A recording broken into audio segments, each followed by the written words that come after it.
कम से कम पहले ही माह में आपको 1,000 रुपए की अतिरिक्त आमदनी होगी। दूसरे महीने में आपको लगभग 1,500 रुपए का अतिरिक्त लाभ होगा।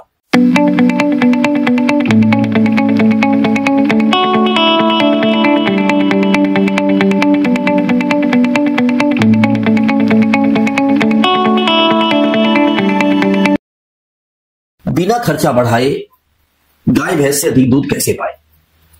पशुपालक भाइयों, आप भी सोच रहे होंगे ऐसी कौन सी जादू की छड़ी है जो खर्चा तो बढ़ाएगी नहीं किंतु पशु का दूध बढ़ा देगी।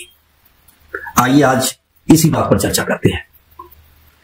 आप अपने गाय भैंस से दूध पाने के लिए बड़े प्रयत्न करते हैं, उसे हरा चारा, सूखा चारा, खल, दाना, कैल्शियम, मिनरल मिक्सचर और जाने क्या क्या खिलाते हैं, और इस सब पर एक मोटा खर्च आता है।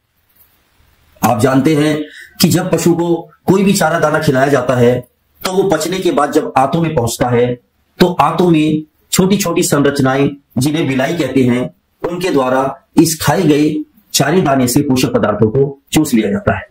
किंतु विलाई सारे पोषक पदार्थों को नहीं चूस पाती और पोषक पदार्थों की एक बड़ी मात्रा गोबर के साथ शरीर से व्यर्थ बाहर निकल जाती है। जब ये पोषक पदार्थ अडर में, या जिसे आयन भी कहते हैं, वहां पहुंचता है तो अडर में बहुत छोटी छोटी कोशिकाएं होती हैं जिन्हें लैक्टिफेरस सेल्स कहते हैं। एक तरीके से आप इन्हें छोटी छोटी दूध बनाने की फैक्ट्रियों के रूप में भी जान सकते हैं। ये लैक्टिफेरस सेल्स रक्त में उपस्थित पोषक पदार्थों का उपयोग करके दूध का निर्माण करती है।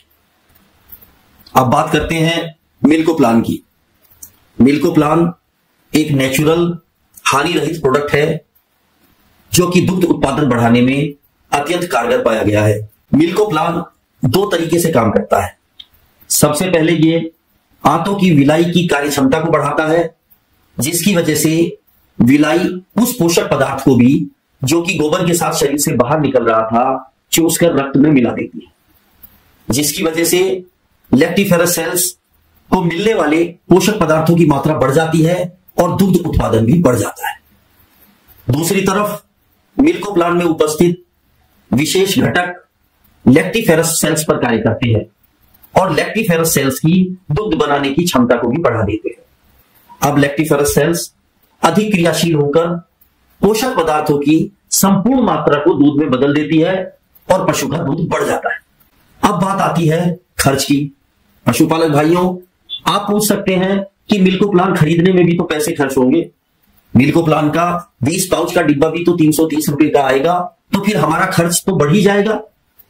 किंतु यही ध्यान देने वाली बात है, यदि आप पशु के ब्याने के बाद चौथे दिन से उसे एक एक पाउच सुबह शाम 20 दिन तक खिलाते हैं तो आपके टोटल खर्च, आपका मिल्कोप्लान के 2 डिब्बे इस्तेमाल होंगे जिसका कुल खर्च 660 रुपए होगा।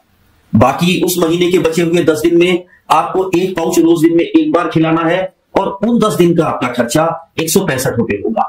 तो इस तरह जोड़कर देखें तो प्रथम माह में आप मिल्कोप्लान के ऊपर कुल 825 रुपए खर्च करेंगे और 825 रुपए खर्च करने के बाद आपके पशु का 1.5 से 2 लीटर प्रतिदिन का दुग्ध उत्पादन बढ़ जाएगा। अगर आप एक औसत मूल्य भैंस के दूध का 50 रुपए प्रति लीटर माने तो उस माह में आप 40 से 50 लीटर दूध अधिक पाएंगे, जिसकी अनुमानित कीमत लगभग 2,000 रुपए होगी। इन 2,000 रुपए में से आप मिल्कोप्लान की कीमत 825 रुपए घटा दें तो भी कम से कम पहले ही माह में आपको 1,000 रुपए की अतिरिक्त आमदनी होगी। द्वितीय माह में, पशु के ब्यात के दूसरे माह में आपको एक पाउच रोज दिन में एक बार खिलाना है। इस तरीके से पूरे महीने में आपके 30 पाउच खर्च होंगे जिनकी कीमत लगभग 500 रुपए होगी। जबकि फिर आप करीब 2,000 रुपए की अतिरिक्त आमदनी करेंगे और उसमें से 500 रुपए घटाकर भी दूसरे महीने में आपको लगभग 1,500 रुपए का अतिरिक्त लाभ होगा। आप मिल्कोप्लान का उपयोग पूरे ब्यात कर सकते हैं और प्रतिदिन उसे एक पाउच खिला सकते हैं, या अपनी लागत और कम करने के लिए उसे एक एक दिन छोड़ के एक एक पाउच भी खिलाया जा सकता है। यदि आप इस तरीके से मिल्कोप्लान का उपयोग करेंगे तो पूरे ब्यात में प्रति माह लगभग 1,000 से 1,500 रुपए अतिरिक्त आमदनी पाएंगे और इसके साथ साथ बोनस के रूप में पशु का स्वास्थ्य अच्छा रहेगा, उसकी स्किन में चमक रहेगी, पशु की इम्यूनिटी अच्छी होगी जिससे कि रोग लगने की संभावना कम होगी, पशु समय से हीट पर आएगा और जागृत रहने की संभावना भी बढ़ जाएगी।